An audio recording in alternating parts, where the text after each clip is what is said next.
আদিত্যর হাতেই জয়ের মুকুট মাথায় পড়ল রোশনাই। হ্যাঁ বন্ধুরা, আমরা এমনটাই দেখতে পাবো রোশনাই ধারাবাহিকের আগামী পর্বগুলোতে। বিস্তারিত জানতে ভিডিও শেষ পর্যন্ত দেখতে থাকুন। রুদ্র প্রতাপ আরণ্যকে বলে রঞ্জন প্রসাদের এই সত্যটা সবার সামনে আনা খুবই জরুরি, আর সেটা আনবে একটাই মানুষ, রোশনাই। ভুল আর মিথ্যের বিরুদ্ধে সোজা হয়ে দাঁড়ানোর ক্ষমতা রোশনাইর আছে, আর যেখানে ব্যাপারটা প্রতিশোধের নয় সুবিচারের, সেখানে রঞ্জন প্রসাদের মুখোশটা সবার সামনে খুলে দিলেই হবে। এই জন্যেই গুরুজি হয়ে বিশ্বাসযোগ্য সম্মান প্রতিপত্তি জাহির করেন, কিন্তু অন্য মানুষদের মানুষ হিসেবে দেখেন না। উনি রোশনাইয়ের জীবনও নষ্ট করতে চেয়েছিলেন, কিন্তু আরণ্যক এবার আপনি দেখবেন রোশনাই কিভাবে রঞ্জন প্রসাদকে শেষ করে, আর প্রথম আঘাতটা রোশনাই করবেই।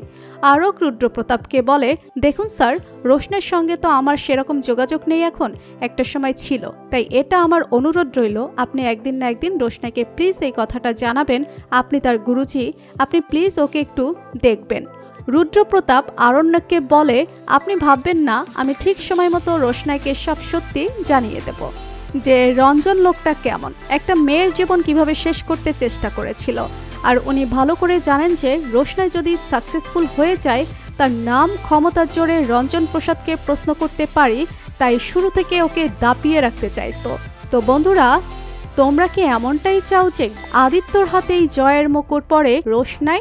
কমেন্ট করে জানিয়ে দাও তোমাদের মতামত। রোশনাই ধারাবাহিকের আগামী পর্বে আপডেট ভিডিও সবার আগে পৌঁছে চ্যানেলটি সাবস্ক্রাইব করে রাখুন। ধন্যবাদ সবাইকে।